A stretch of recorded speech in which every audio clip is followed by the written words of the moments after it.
name is Nadia Yangui. I'm a 64 kilo weightlifter.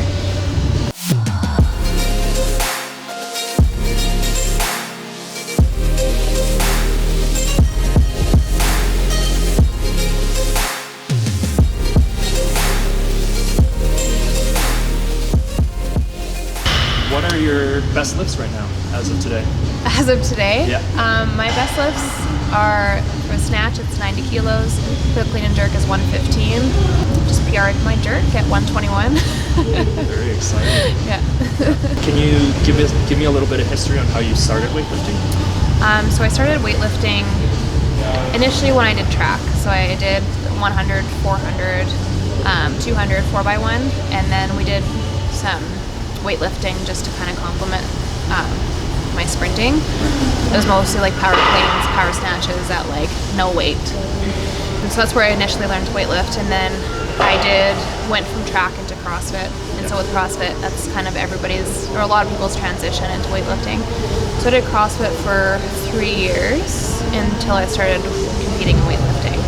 And I did a bit of both at the same time, so I competed both in CrossFit and weightlifting for I think 2 years before I decided to stop CrossFit and just do weightlifting full time. So with weightlifting, obviously there's something you love about it because you decided to make that into your main sport now. What do you think is the thing that you love the most about it? About the sport? What I love most about weightlifting is, well, I think everybody loves to see how strong you can get. It feels like right now there's no upper limit. The more you train, the stronger you get. There's just like, it's an addiction. You know, to add one, like I PR'd by 1 kilo today and I was ecstatic. And that's literally nothing. It's 2.2 pounds. It seems like such a minimal amount, but it's, getting stronger is addicting. It's those little gains, you know, every pound, every kilo.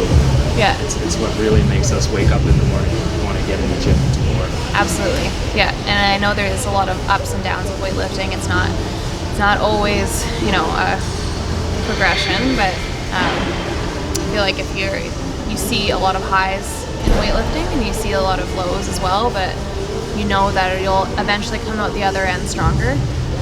And I know it's helped me a lot with, you know, even like things in life, like everything happens as it's supposed to, and so you never get down on yourself if you've had a bad training day. Never get down on yourself if you've had a bad day at work or day in general, because you know you always come out the other end a little bit stronger. Is there anyone that you look up to, or is there something about the sport, or like something about any aspect of it that really kind of keeps you driven?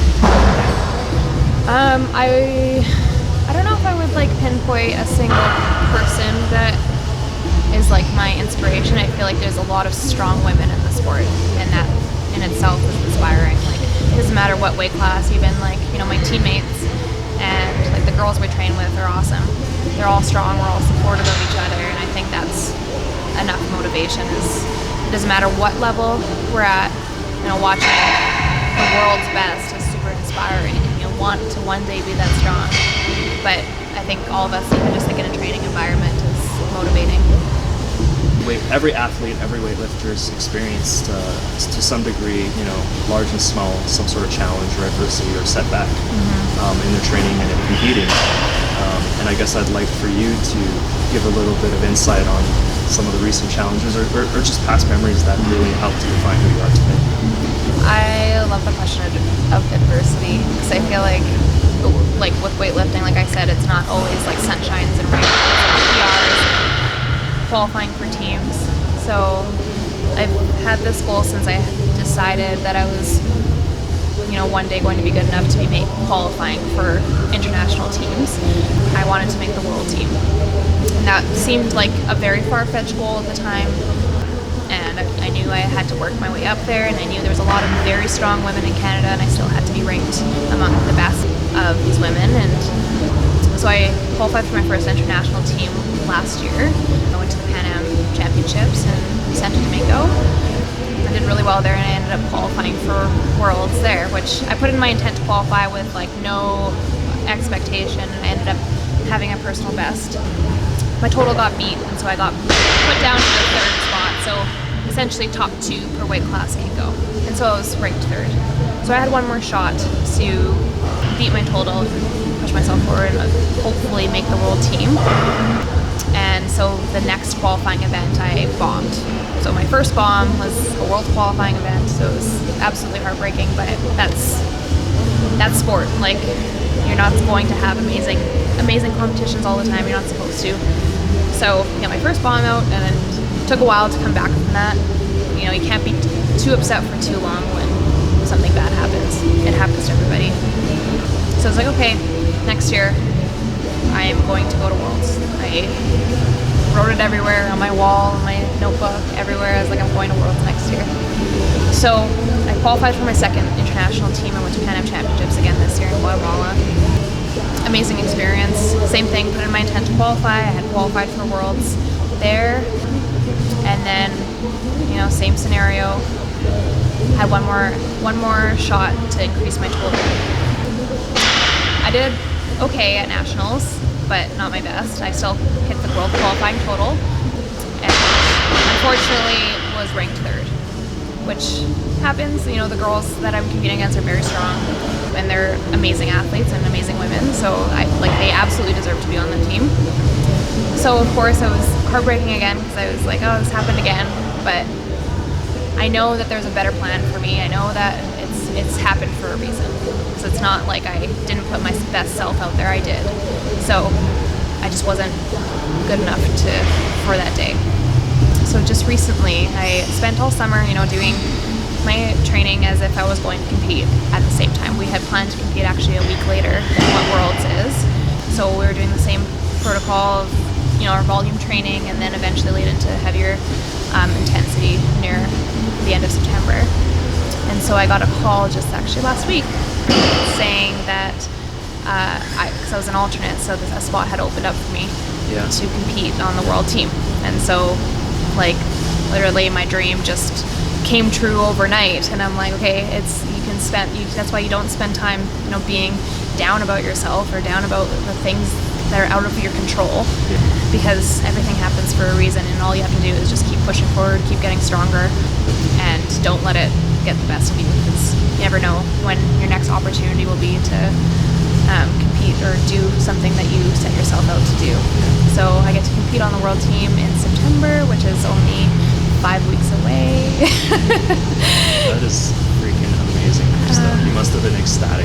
Oh, I was at work and I was just shaking in tears, and everybody at work was like, are you okay? I'm like, and they all know, they all follow my journey on Instagram and stuff, and so they all know, and they help me out with swaps and stuff so I can get time off work. But I was at work and I was like, I can't even go back to work now. I'm just I need to book my flights to Thailand. Yeah, there's a lot of stuff that goes on in the background to kind of line that up, right? Yeah. So it was a long year, and it's funny because I sent Mac, my coach, my sticky notes on my wall of going to Guatemala and going to World, and you wake up and you see the same thing. I know it sounds cheesy, but I honestly believe if you see your goals and think of your goals every single day, you'll not deviate from what you know you want. So I sent him that long ago when I put in my intent to qualify. I'm like, I want to go to Worlds in Thailand in September. And just the other day when I qualified, I was like, remember the sticky note? It's still up, even though there was no chance of me going, or little chance of me going, I still had it up. So congratulations. Thank you. As far as weightlifting, how does it affect you? How does it affect my everyday life? Correct. Okay, I guess my side gig is I'm a registered nurse in the NICU. I guess that's my full-time job, and on top of my full-time job of weightlifting. Weightlifting affects my everyday life immensely because it's taken up majority of my time. So, like I said, nursing is my full-time job, but weightlifting is also my full-time job. And so people at work are always like, I don't know how you have time to weightlift, or how you have time to train. It's because I literally, on my days off, I don't do anything except for weightlift. Seriously. So if I come off of nights, those are typically my lighter days because my CNS is fried from doing shift work. And so my intensity is based around my work schedule, which is all over the place. There's no pattern to my schedule at all. So for work-wise, it's like basically two full-time jobs that I do. I mean, I love what I do for work, and I love weightlifting, obviously. So that's a big impact. Friends and family, like I have the most supportive friends and family. So I'm pretty lucky in that way, where everybody really understands. You know, I know I can't come out to drink or party, or like I can't make commitments that don't, that put my training on the back burner or whatever. Training always comes first, and then I can see my friends and stuff around that. I do make an effort for my friends and family, because they are important to me and they do support me wholeheartedly. So and I do make weightlifting a priority, but then again, it's not everything. Like, there is more to life than weightlifting. If I stop weightlifting one day, which you can't really do it forever, I know I still have a lot of life behind me. I still have work, I still have my friends, I still have my family. So it's not everything, but it is a big part of my life, and it's a big part of my accomplishments. Further to that, you mentioned a little bit about your schedule, how hectic it is. It's pretty crazy, because I imagine not very many athletes might have a schedule that makes them work super late nights, really erratic timetable. So what are some of the things or strategies that you use to mitigate how that might impact with your training and recovery? That's a good question. So for shift work, I've been a nurse for 5 or 6 years now, almost 6 years. Yeah, and so I've been doing shift work, I'd say, for 5 years, because initially I worked as a nurse assistant.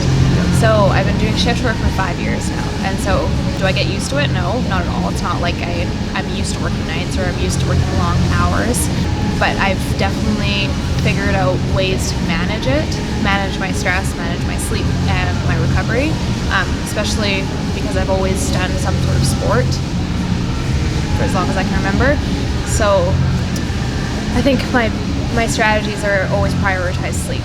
Before training, before doing things, appointments, friends, whatever, always prioritize sleep. So if I'm working nights, or even if I'm working days, so I work 7 to 7 days and nights, I don't try and train between that. So my rest days are actually work days. So I've never actually taken a rest day where I do nothing. I'd say I work a pretty high stress job. I work with babies, so it's not high labor. They're just tiny little things. So I'm lucky in that way, but I work 7 to 7. So if I'm working a day shift, I won't try and train afterward. I try and make it so that I'm only working 2 shifts in a row. So I do a lot of swaps and stuff, and a lot of people are really good like that at work, because not a lot of people like working 3 in a row. It's really hard on your sleep and recovery, and just even everyday life. It's really exhausting to work 3 in a row. So I'll do 2 in a row, which means some weeks I'll have 2 rest days. And if I'm on nights, it's the same idea. I sleep all day long, and I sleep so well. Like, I'll come home at 7:30 or 7:45. I'll sleep from 8 until 4:30, dead asleep. Doesn't matter if it's bright out, if it's raining, or if there's something going on outside my house. Like, I'm in a dark room in the basement, so it's cold, and I'm just like out for 8.5 hours. And then on like my days off, I'm like, I can easily sleep for 10 hours a night. I sleep so well.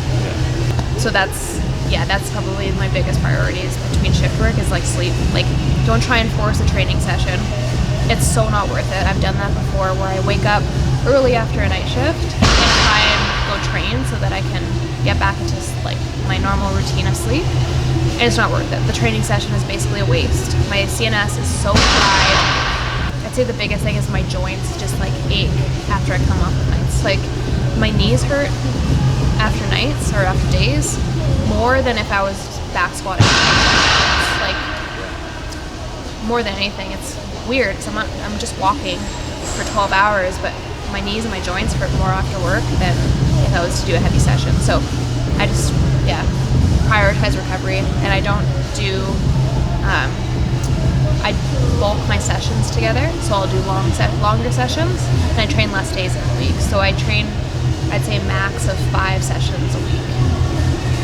So I don't try and train 6 days, and I work 2 to 3 days a week, and that's almost full time. Have you ever had situations where your schedule just didn't allow for you to get that 5th day of the weekend, and so you just have to drop it? Yeah. So you probably have to juggle a bit between training and work in order to get proper recovery, because recovery is the priority here. Yeah, as exactly. opposed to just getting your session. That's exactly it. Yeah. So like some weeks, so my work schedule is not like a nice day, night with like a lot of shift workers. It's called a 2-3 split. So I work, if full time, sometimes it's Monday, Tuesday, 3 off, and then Friday, Saturday, Sunday. So that means I really only have 3 days to train that week. And some weeks I do that if I absolutely cannot swap or can get the day moved around or whatever. I'll train 3 days that week. And sometimes that's just how it is. Like I can't call in sick to work because I need to train. Like that's not reality. I can't take days off work just to train. Like I need to be at work as well. So yeah, there's been some times, but then I do get big chunks of time off as well, where I can have 5 days off in a row. So I love shift work in that way, that I get big chunks of time. I work big chunks of time together, and then I have big chunks off. So if I have 5 off, I can train 5 days in a row. Yeah. So I guess over time it works itself. It does work itself out. Yeah, exactly. So, and then my recovery days are the days I come off of nights. So I don't have recovery weeks or deload weeks really in my training, because I have a lot of like recovery days after I come off shift work. Yeah. How do you do it? It's a mystery, but you have a system that works. Yeah. What is your favorite weightlifting exercise? My favorite weightlifting exercise? Yes. Jerks. Jerks. Can you tell? Yes. Yep. Heavy jerks from the blocks is my absolute favorite. And clean and jerks. I find like after I finish the snatch portion of a competition, I'm like, okay, I'm relaxed now. Now I can have fun. I love the clean and jerk. It's challenging. I feel strong. I feel confident. Yeah, I'd say jerks are my absolute favorite from training, and competition, clean and jerk. Okay. So what is it about the clean and jerks that you find makes it your favorite? I think it's just because I'm better at them than I am in the snatch. It's taken a long time for me to be confident in the snatch. I think I'm getting a bit better, but in the clean and jerk, I feel stronger. I feel like I am getting better at clean and jerks. I feel like I feel confident as well. Yeah, I don't know. I always say this at competitions, and I probably need to stop, because I finish snatch and I'm like, okay, now I'm relaxed. Now the fun can begin. Like I need to feel that way about snatches too. Maybe they would go a bit better. What is your favorite food? My favorite food is donuts. Donuts. And ice cream. And ice cream. Yes, and if you looked at my macro tracking app, I eat literally the most boring food day in and day out. And people are like, how do you eat donuts all the time and you're only 64 kilos? I'm like, I literally don't. I eat the most boring food all the time, but I only post about when I eat donuts, because I'm like, this is my favorite day ever. So in a way, you're paying the price by eating boring food so that you can enjoy the fun food. Exactly. Exactly. Yeah. Yes. Who inspires you the most as a person? Not necessarily weightlifting, just anybody in life. My mom inspires me the most. She works hard for everything that she does, and she always encourages me and supports me in whatever I choose to do. And whatever crazy sport I tell her I'm doing, she's like, okay, I'll support you in whatever you do. She watches my competitions, and she's like always been my #1 fan. Yeah. That's so sweet. Well, I think that's all the questions. I've exhausted everything I have to ask you. Cool. Thank you so much for your time, Nadia. Yeah, that was awesome. Of course. And I wish you all the best in the world. Thank you so much. Looking forward to watching you and cheering you along the way. I can't wait. Our training sessions are really excited to start. Thank you so much.